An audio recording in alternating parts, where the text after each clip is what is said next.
Morning. It's Friday, start of the weekend. Thought I'd read a little bit out of the big book, starting on the bottom of page 100, the chapter Working with Others.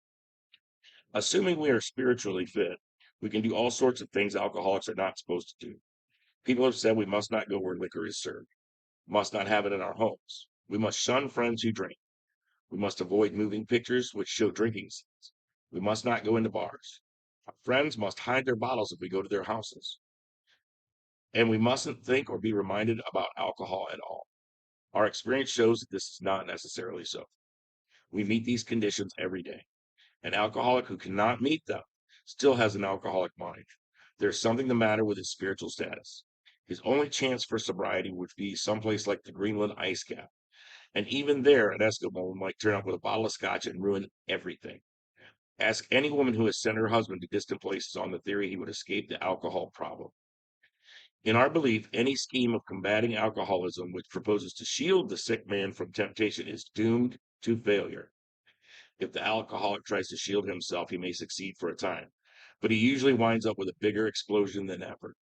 We have tried these methods. These attempts to do the impossible have always failed. So our rule is not to avoid a place where there is drinking, if we have a legitimate reason for being there. This includes bars, nightclubs, dances, receptions, weddings, even plain ordinary whoopee parties. To a person who has had experience with an alcoholic, this may seem like tempting providence, but it isn't. You will note that we made an important qualification. Therefore, ask yourself on each occasion, have I any good social, business, or personal reason for going to this place? Or am I expecting to steal a little vicarious pleasure from the atmosphere of such places? If you answer these questions satisfactorily, you need have no apprehension. Go or stay away, whichever seems best. But be sure you are on solid spiritual ground before you start, and that your motive in going is thoroughly good. Do not think of what you will get out of the occasion. Think of what you can bring to it. But if you are shaky, you had better work with another alcoholic instead. Why sit with a long face in places where there is drinking, sighing about the good old days? If it is a happy occasion, try to increase the pleasure of those there.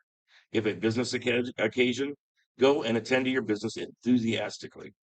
If you are with a person who wants to eat in a bar, by all means go along. Let your friends know they are not to change their habits on your account. At a proper time and place, explain to all your friends why alcohol disagrees with you. If you do this thoroughly, few people will ask you to drink. While you were drinking, you were withdrawing from life little by little. Now you are getting back into the social life of this world. Don't start to withdraw again just because you have friends who drink liquor. Your job now is to be at the place where you may be of maximum helpfulness to others. So never hesitate to go anywhere if you can be helpful. You should not hesitate to visit the most sordid spot on earth on such an errand. Keep on the firing line of life with these motives, and God will keep you unharmed. We say sober places, sober people, sober things, and that's generally true. Um, but if there's a wedding that I need to go to, I go. Um, And when the drinking really starts going and the partying starts getting heavy, I just bow out. Um, as you can tell from these videos, I'm pretty open and honest about my sobriety and the fact that I'm an alcoholic. You know, my addiction is out there trying to get me. It's constantly there. So when I go to places like that, my addiction plays with my mind. But I'm safe because I always have an exit strategy. You know, my wife and I went to a cousin of mine's wedding, and I'm pretty close to her. I'm pretty close to my cousins. There was a lot of partying back in the day with them. So we went to the wedding, stayed for the first part of the reception, all the formalities, everything else. And then when it was time for the partying to start, I hugged them both, told them I loved them, congratulations, and we laughed and went to visit my aunt in another part of the state. Um, you know, you're gonna be in situations where there's drinking. I don't have alcohol in my house that I would drink. I don't keep beer or vodka in the house. Um, and I don't offer it to guests. Now, that being said, I have a good friend of mine who comes over. from time to time and hangs out in the gift shop. And there's a fridge in my shop, and we sometimes keep beer in there for him. When he comes over, he'll bring his own. Sometimes there's a couple in there, but he drinks Budweiser and it's piss water. I wouldn't drink it anyway. Um, but the point is, he drinks beer. I never knew him when I was an active alcoholic. I met him in sobriety. So there's no fond memories of him and I having drinks together or partying together. So it just doesn't bother me that he sits there and has a beer. I'll sit there and have a pop or coffee or whatever. Um, so I don't tell people that come to my house, you can't drink, you know. Um, you got to bring it with you and you got to take it with you when you go for the most part. Like I said, my buddy doesn't, keep tons of beer in my fridge. Matter of fact, there's none in there now. He hasn't been around for a little while. Um, but like going to a bar to eat. Um, my wife and I go to some places that are bars to eat because you want the food, you know. Um, I go to friends' houses and they drink while I'm there. I went to my 30-year high school reunion and there was a lot of people there that were drinking. Didn't bother me, because it wasn't my point in being there. I had never gone to a high school reunion, and friends from school had asked me many times, and I decided this year to go because it was 30 years, and it's like, wow, and ran into a guy that I haven't seen since 1985. And amazingly, he's never tasted alcohol or tried drugs. And he works in an industry where that's pretty much what everybody does. And it was cool having a conversation with him. But the people drinking around me, and some of them are from my youth when I would party. Um, it didn't phase me because I'm spiritually sound. I'm solid in my program, and like I said, that wasn't why I went. I didn't go with a party in mind. I went with the opportunity to see people I hadn't seen in many years and to catch up. And when it got to be evening time, and more people were breaking out drinks and doing their thing, my wife and I left. I said goodbye to everybody and I left. Um, but I wasn't scared or nervous the whole time I was there because I wasn't worried about it. Number one, I went with a purpose. What the purpose was to visit with old friends that I hadn't seen in a long time. Number two, I didn't even think about the fact that it was going to be, alcohol there.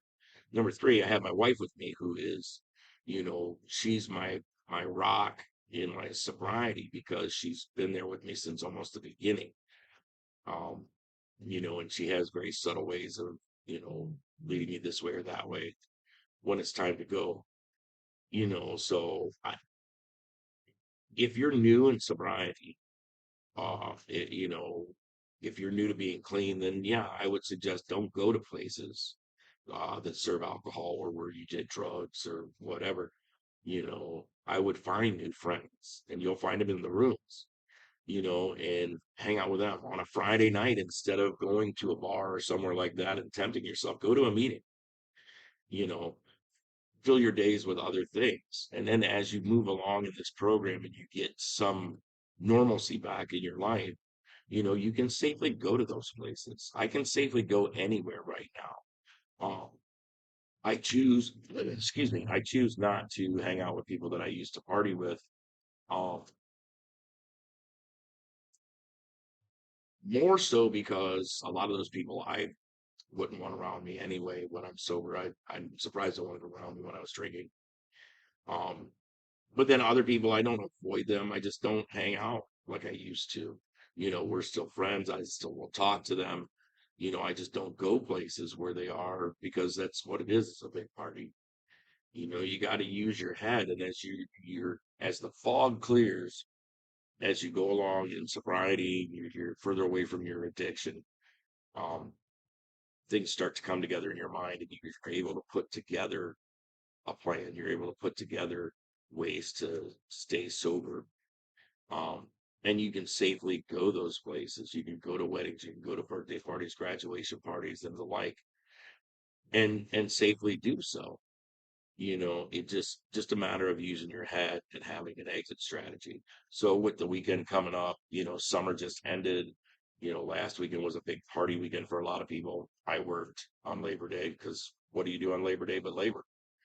Um, but those holidays, and that's the thing that most alcoholics and addicts that I know, big drinking holidays and big party holidays were never really a big thing to most of the people that I know that were active addicts. Like New Year's Eve. I never went out and partied on New Year's Eve because it was amateur night, and I didn't want to get hit by a drunk driver, even though 99% of the time when I drank, I was a designated drunk driver, you know. Um, but those big party weekends don't mean much to me because I partied like that 7 days a week, so don't be afraid to be exposed to those things because it's going to happen. Alcohol and drugs are around us more now than they ever were, so if you get started in a program and you, excuse me, get solid, you have no problem going anywhere that any other man or woman would go. Just keep your wits about you, have an exit strategy. Enjoy your weekend. I hope everybody's doing well. Thanks. Bye.